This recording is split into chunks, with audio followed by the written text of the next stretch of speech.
Today, on Be Something Wonderful, the ancient secret to mastering 3D conditions is shockingly simple. I am your host, Tom Kearin, and this is the Be Something Wonderful studio of higher consciousness, where we help you level up and become the best version of yourself. Creators, welcome back. Big video this morning. It's really regarding an email coaching client that I've already done a video on that I talked about her insights. She was talking about regarding a specific person, but really her greater awareness, her own inner enlightenment about that I amness. So I'm going to talk about some of her insights. I'm also going to talk about some of the my coaching clients on Zoom that I had that really were talking about, Tom, when 3D conditions are in your face and they're getting worse, how is it possible to ignore them or not judge them? Right? And we're going to talk about all of this today because I've often said it's not about ignoring those 3D conditions. It's about not judging them. But even bigger than that, because we've talked about, remember, Jesus didn't say ignore them, run away from them, try to change them, try to hide from them. Jesus said judge not according to appearances. But why did Jesus say that? It's not that you shouldn't judge, it's not just or only that you shouldn't judge from appearances, but you can't judge according to appearances. Do you see it? It's not even that you shouldn't judge. You can't judge from that narrow, linear, puny 0.0001% of your vision of reality, of your view of 3D reality. You can't make those judgments. Only God can see all events, all frames, how everything fits. But then, even then, what does it mean to judge righteously? Remember, God never condemns because God never judges. So really, what's judging righteously? It's not judging at all because you don't need to judge. You see all events. You see the unity of reality. You only see love. That's righteous judgment. So we're going to cover this today because this email client reminded me of a great little story that I think I've told on the channel a couple years ago. It's been a while now.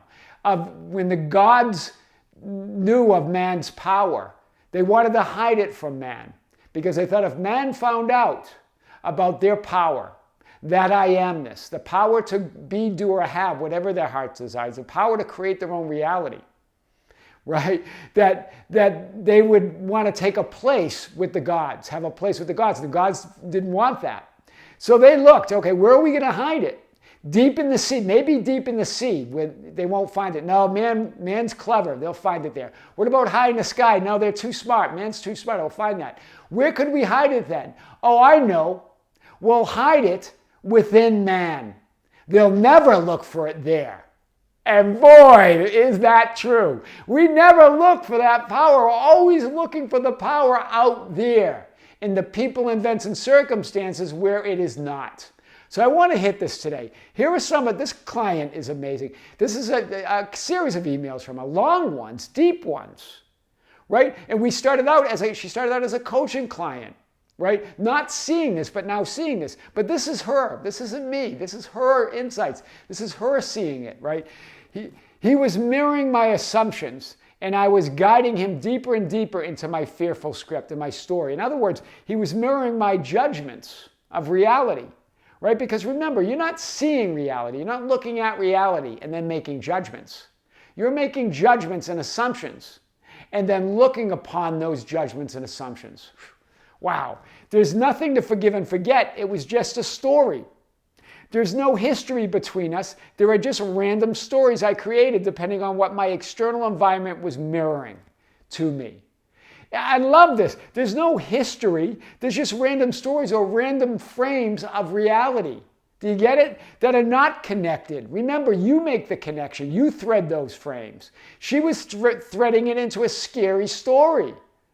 Right? That he didn't want her, that they weren't right for each other, all of that, right? Depending on what her assumptions were showing her, what her judgments were showing her out there, what they were mirroring.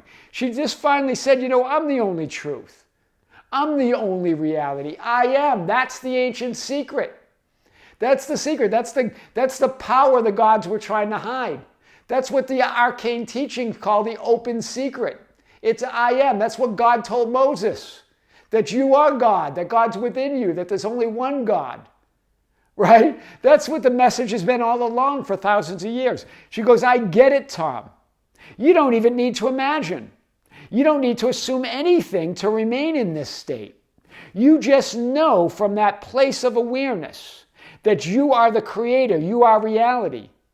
And this is not forced, right? She goes, and this is not forced. This inner knowing is not forced. It's not an induced state of being. It's just you. This is another client I had yesterday also came to that conclusion that I don't have to even take action to be it. I can just be it. There's just actually no action to take it all, right? It's just me being it. Wow, that's powerful. So let's hit it. And so this client, I know it's supposed to, this other client, I know I'm supposed to ignore 3D conditions and not judge them. But when they're in your face and getting worse, it seems impossible. Well, it does, right? Because it is because it's not even about not judging them. It's that it's impossible to judge them. You can't judge them from that puny, narrow, less than 1%, 0.0001% of manifested reality. So that's why it seems impossible, because you can't possibly judge anything from there.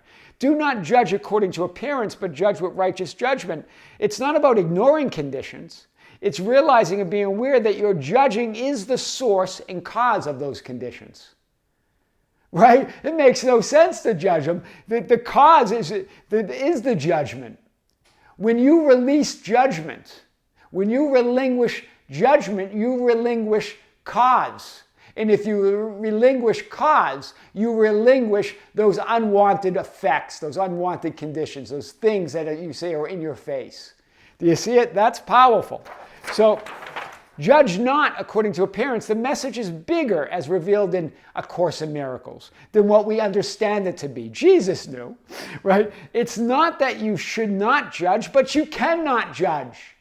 That's what A Course in Miracles says. That's what Jesus was saying. Judge not according to appearance means you can't possibly judge according to appearance. Only God knows how all events fit.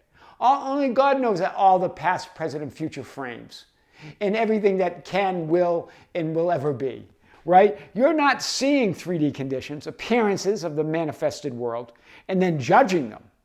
Rather, you're judging, you're assuming and believing, imagining something, and then you're seeing those 3D conditions. And then you're judging them again. Do you see it? So what's impossible? What is impossible? It's impossible to judge righteously while only seeing and being immersed in 0.0001% of manifested physical reality. You can't possibly judge righteously. Right? A Course in Miracles says, in giving up judgment, he's merely giving up what he did not have. Wow, that's powerful. He gives up an illusion, or better, he has an illusion of giving up, because you're really not giving up anyway. It's all an illusion in that way. Right? There's only I am. Recognizing that judgment was always impossible for him. He no longer attempts it. Only God's judgment is perfect. He only sees you as Christ, the Son of the living God. This is the quote from Course in Miracles. This is my comment. Only God's judgment is perfect. And only he sees you as the Christ, the Son of the living God, his Son. Very, very powerful from A Course in Miracles. So, to judge righteously is to give up, relinquish judgment, as A Course in Miracles says, to the one who is the only one in a position to judge and therefore doesn't. Do you see it? God is the only one in a position to judge and doesn't judge, doesn't condemn, only sees you as love, as God, as oneness, only sees unity, only sees the Christ, the Son of the living God. God only sees perfect love and unity. While having the 3D linear experience, imagine and assume yourself and conditions and others as you would like them to be, rather than as they appear to be. Where A Course in Miracles says, where judgment through you rather than by you can occur. So it's judgment through you as reality, not of reality. Do you see it? It's God judging everything through that unity of oneness. So while having the 3D linear experience, imagine and assume yourself, conditions others, as you would like them to be, rather than as they appear to be, where A Course in Miracles says, where judgment through you, rather than by you, can occur. Very powerful today. So remember, conditions, both inner conditions, inner thoughts and feelings, and outer conditions, outer people, events, and circumstances, have no meaning until you judge and identify with them. Like Bashar says, they have no meaning. You give everything meaning. They're all neutral. There's no meaning to those conditions. It's your judgment and assumptions that creates the meaning and creates the experience that you have in the horizontal, linear 3D experience. When you judge and identify with them as I am, as that perfect, whole, complete oneness or God that you are, you're judging righteously as source of the conditions, right? I am is the open secret. It's the hidden power. It's what the gods were trying to hide in that tale, right? That tale of the gods. It's the only true story. Tell that story no matter what, and then you're judging righteously. That's the ancient secret to mastering 3D conditions, and it is astonishingly simple.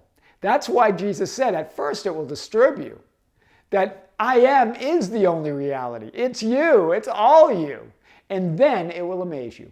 I am your host, Tom Kearin, and this is the Be Something Wonderful studio of higher consciousness, where we help you level up and become the best version of yourself. Creators, thank you. Thank you for being with me. Thank you for liking and sharing and commenting on the videos. Thank you for being a part of our Facebook group, the Be Something Wonderful Ambassadors at facebook.com/groups/Be Something Wonderful, for joining us on Instagram and Twitter at Tom Kearin, and for joining our membership channel, which I released a video just 2 days ago. Big, powerful video. There's more coming, more live streams on the membership channel. Thank you for joining if you've joined us. If you haven't, join us. Until next time, this is Tom Kearin with the Be Something Wonderful studio of higher consciousness in Las Vegas. We'll see you soon.